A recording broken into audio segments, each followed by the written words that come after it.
Hi everybody, I'm Bill Sanders and this is WatchArtSci, the art and science of watch collection. Today we're going to talk about Ulysse Nardin. And before we do that though, we're going to take a look at the watch of the week. The watch of the week this week is a beautiful Patek Philippe Nautilus. Ulysse Nardin is the owner. Recently, he had his Parmigiani. We showed that too. There's also a thunderstorm brewing outside, so if there's any if things start booming, you'll know what it is. Okay, well, in looking at this watch, you have a really great-looking watch here. It's a Patek Philippe Nautilus, as I mentioned. It's got a moon phase, perpetual, well, not a perpetual calendar, but an annual calendar, and screw-down crown, and the sapphire glass on the front and the back. Last year, when I was on a cruise, there was this guy who had one of these, and they, in person, okay, they are beautiful, beautiful watches.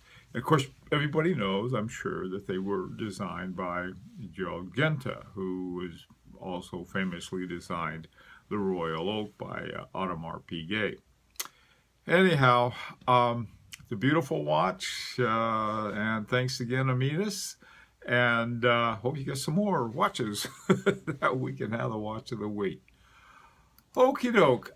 In looking at Ulysse Nardin, one of the important things to understand is that they really sort of got going as a major watch company through their naval chronometers.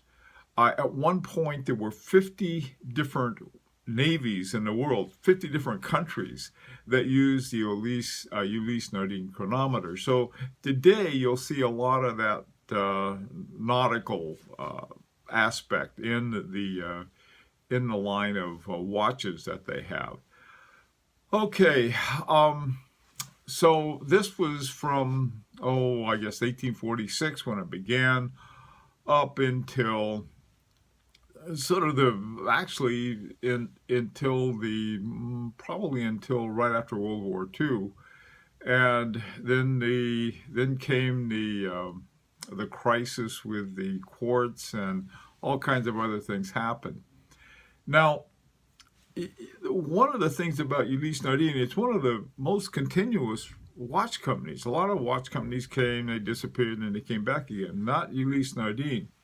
And at one time, it was very common for the watch companies to use the movements from other companies. Some companies just specialized in making movements, but this was before they got into the haute horologerie, the high horology, and started charging these huge prices.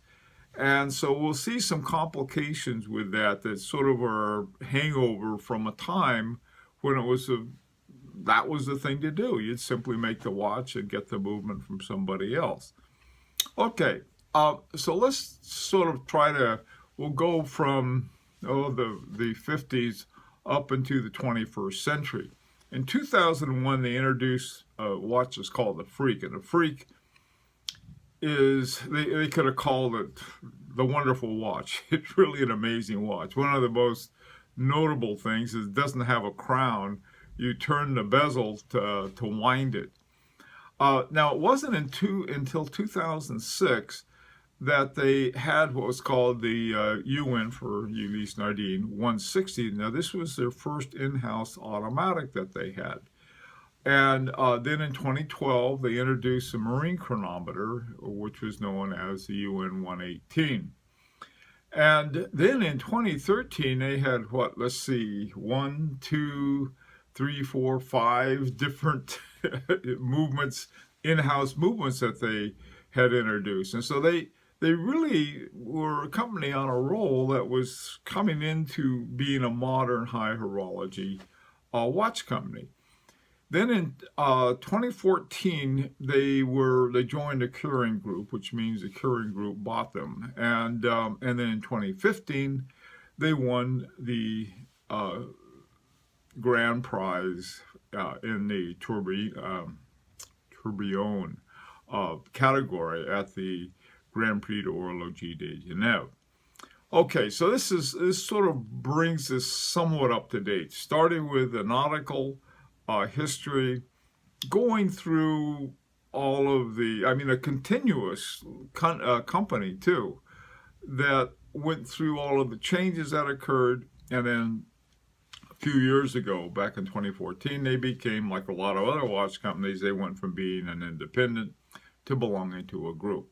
Okay, let's take a look now at the different models they have, and you can also see some of the contradictions I was talking about. The Marine model is one of their most famous, and they have a lot of other ones other than these two, but these two represent the extreme. On the one hand, you have the sort of your basic Marine chronometer, in-house UN 118, wonderful watch, just a beautiful watch. And then you have the caliber UN 630. This watch is, I think it's something like it's called the Grand Deck. It's like $150,000 something. It's a wonderful watch. It's a fantastic watch, but it's in the same group. It's in the same Marine group as one that is, we'll say, far more humble. It's a tourbillon and has all kinds of other neat things about it too. Okay, so you have a real range in what's called the Marine category of watches by Ulysse Nardin. The Diver it's another one where you have a lot of range.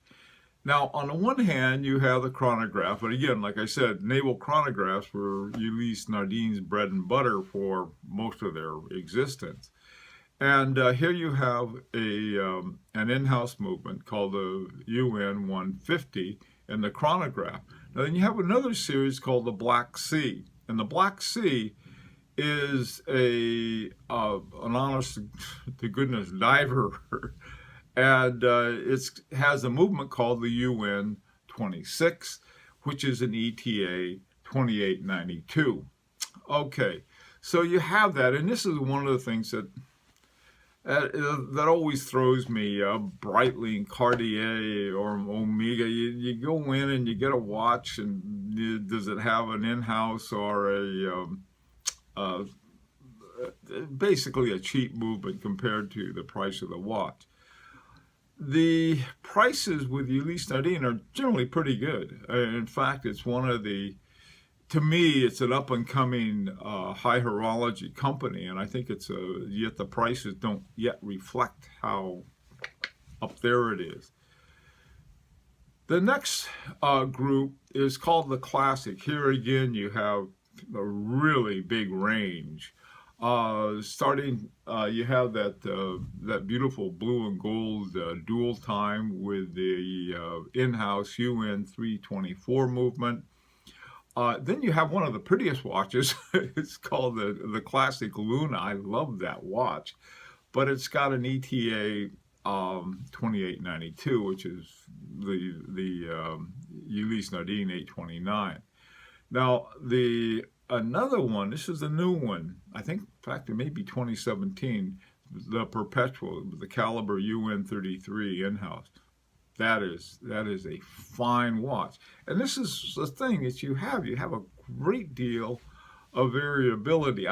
My hope is that Nardin sort of gets rid of the models that are using those old ETA-based movements and go totally in-house with everything. That's what I'd like to see.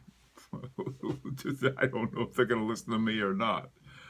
Okay, the next group of watches is called the Executive, and I'm not quite sure what to make of the Executive.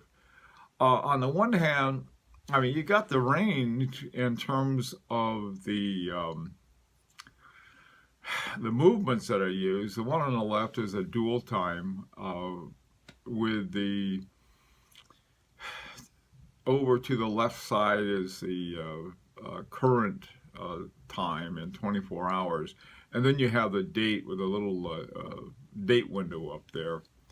But it's running on an ETA 2892. And then you have this incredible skeletonized, really beautiful watch with an in-house UN 171. Okay, so again, a range here. This is the executive, and I guess I don't know how you're going to get an audience of executives who are going to want something with an ETA in it. Okay, this next one's a freak. Now the freak, I don't know why that name. This one's called the Blue Cruiser. They have this magnificent, it's the only word for it, movement in this thing. It's called the UN 205, and this is, to me, just a super beautiful watch. You wind it, and notice there's no crown on it. You wind it by turning the bezel. And then you can see the movement right out in front there. These get to be a bit pricey, but they're very much an interesting watch. This also shows there's a lot of innovation going on at Ulysse Nardin in terms of mechanical movements, and to me that's extremely important. Okay, the final group of watches. Now, there are other ladies' versions of the other watches that we just took a look at, but the Jade is just for women. And boy, I tell you, you get this gorgeous set of watches. They have their own caliber too, and it's in-house caliber. It's called the UN 310. All of these that you see there have the 310 in them. And they're made, the one on the far left there has a mother of pearl with 22 diamonds on the dial, not around the bezel. That's an additional bunch of diamonds.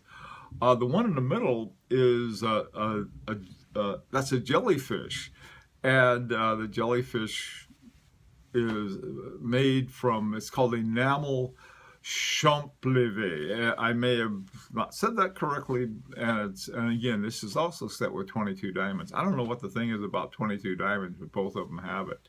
And the one on the far right has what's called the Grand Fou.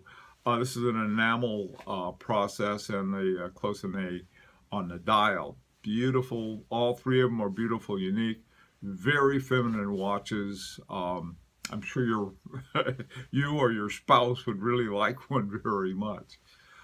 Okay, well, Ulysse Nardin, I think, is one of these companies that has got some great deals, and because they're not seen as the high horology that they've moved into, especially since about 2013 when they started coming out with all of their own in-house dials. I don't know if you can hear it, but there's a thunderstorm coming, and pretty soon my wife is going to run in here and haul me down to the basement, so look out. Okay. All right, well, we'll see you on Sunday with our collection review. It's been Bill Sanders for WatchArtSci, the art and science of watch collection.